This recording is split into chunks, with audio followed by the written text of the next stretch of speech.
الرحیم، میں ہوں سہیل۔ پہلے ویڈیو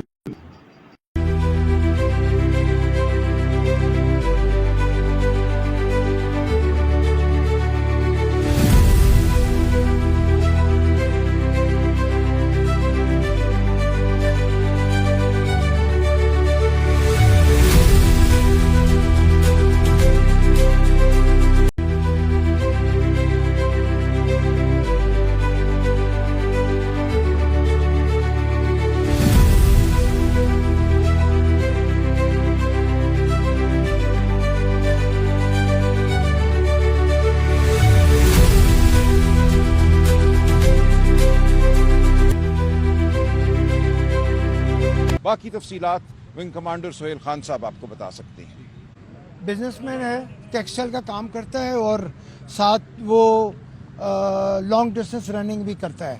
وہ ایک ریس ہوتی ہے، اس کا نام ہے ٹرائی ایتھلون، جس میں آپ سوئمنگ بھی کرتے ہیں، سائیکلنگ بھی کرتے ہیں اور دوڑتے بھی ہیں۔ اس میں انہوں نے حصہ لینا تھا، وہ ایسٹونیا میں ہونی تھی، اپنی وائف کے ساتھ وہ جا رہے تھے۔ وہ ایئرپورٹ گئے ہیں، لیکن انہوں نے وہاں بتایا کہ آپ کی وائف جا سکتی ہیں، آپ نہیں جا سکتے کیونکہ آپ ایگزٹ کنٹرول لسٹ پہ ہیں۔ وہ ان کو وہیں جا کے پتہ چلا کہ وہ ایگزٹ کنٹرول لسٹ پہ ہیں۔ اس کے بعد وہ وائف کو انہوں نے گھر بھیج دیا، خود کچھ دیر وہاں گزار کے 3-4 بجے تک وہ ایئرپورٹ پہ معلوم نہیں اپنا سامان کا انتظار کر رہے تھے، کیونکہ ان کی سائیکل لوڈ ہو گئی تھی اور سڈنلی ان کو بتایا گیا کہ آپ ایگزٹ کنٹرول لسٹ پہ ہیں۔ فلائٹ بھی ڈیلے ہو گئی تھی۔ وہ پھر گھر آئے کوئی 3-4 بجے۔ ہم نے کہا کہ رات کافی ان کی جاگتے رہے تھے وہ، تو ہم نے کہا کہ ہم جلدی کھانا کھائیں گے۔ کھانا کھا رہے تھے، کوئی 6:30 بجے کے قریب ہم نے کھانا کھایا اور میں اپنے کمرے میں چلا گیا ہوں۔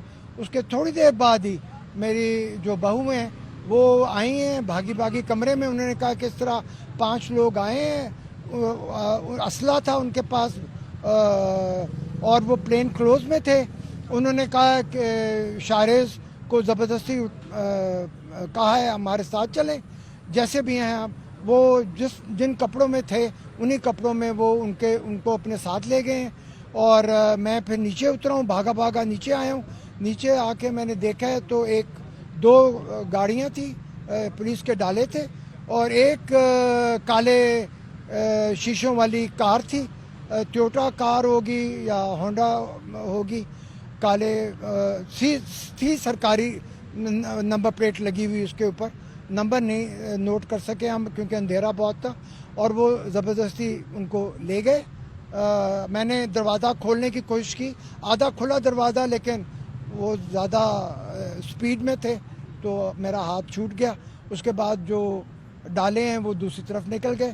ان سے پوچھا آپ کہاں سے آئے ہیں، آپ کے پاس کوئی وارنٹ ہے؟ میرے ہم زلف بھی یہاں تھے، عبدالعاظ صاحب جو عظمیٰ بی بی کے ہسبینڈ ہیں، انہوں نے ان کو یہاں گیٹ پہ روکنے کی کوشش کری، کیونکہ وہ اپنی مغرب کی نماز پڑھنے کے بعد مسجد سے آئے تھے، تو انہوں نے کہا کہ ان کو بھی اندر ڈال دو۔ تو وہ پھر وہ اندر گئے، ان کو انہوں نے روک دیا باہر، خود وہ کچن کے راستے سے اندر چلے گئے گھر میں، اور اوپر جا کے انہوں نے شاہریز صاحب کو اغوا کر کے لے گئے ساتھ۔ سلمان صاحب، آپ بطور ماہر قانون آپ کیا سمجھتے ہیں؟ آپ نے کہا کہ گرفتاری نہیں ہے، یہ بیسیکلی ہوا ہے، تو کیا اب آپ لوگوں کی دیکھیے، ہم لیول پہ آپ لوگ کوئی اغوا کا مقدمہ درج بالکل کریں گے۔ ہم ہائی کورٹ جائیں گے، ہیبس کارپس کی پٹیشن کریں گے، ہم سیشن عدالت میں درخواست دیں گے اس کا کارروائی کے خلاف۔ جو متعلقہ پولیس ہے جو یہاں آئے، جو کہتے ہیں ہم گجرانوالہ سے آئے ہیں، ان سے پوچھ گچھ کی جائے۔ ہم تمام تھانوں میں جائیں گے، ہم تمام قانونی کارروائی کریں گے۔ لیکن دیکھیں، یہ معاملہ قانون کے مطابق تو ہو نہیں رہا، یہ ایک دھونس ہے، صرف دھونس کا مقابلہ ہمیں کیسے کرنا ہے، اس قوم کو اب فیصلہ کرنا ہے۔ اس میں اس بچے پہ یہ ڈالتے ہیں فورسز پہ، لیکن تو کوئی تعلق نہیں ہے۔ اس طرح کے کام کرنے میں ہمارا جو شریف برادران ہے بڑا پاورفل ہے۔ وہ 96، 97، 98 میں حملہ ہو